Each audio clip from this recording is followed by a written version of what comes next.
আসসালামু আলাইকুম everyone, welcome back to my channel.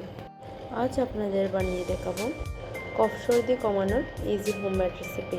এটি ছোট বড় সবাই খেতে পারবে। তাহলে চলুন শুরু করি। এখানে নিয়েছি কাটা জামির, আদা কুচি, লেবু, সরিষার তেল, মধু, মিশ্রি, তুলসী পাতা, লবঙ্গ, এলাচ এবং দারচিনি। প্রথমে কাটা জামিরগুলি কেটে রস বের করে নেব। তারপর নিয়ে নিব লেবুর রস,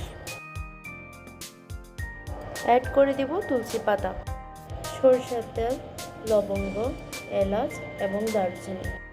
এরপর দিয়ে দিব মিশ্রি আর আদা কুচি। এরপর একটি পাত্রে মিশ্রণটি ঢেলে নেব। মিশ্রণটি প্রায় সিদ্ধ হয়ে এলে দিয়ে দিব মধু। ভালো করে সিদ্ধ করে চুলা থেকে নামিয়ে নেব। এরপর মিশ্রণটি ছেঁকে নিয়ে নেব একটা গ্লাস জারে।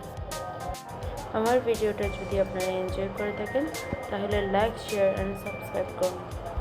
আসসালামু আলাইকুম।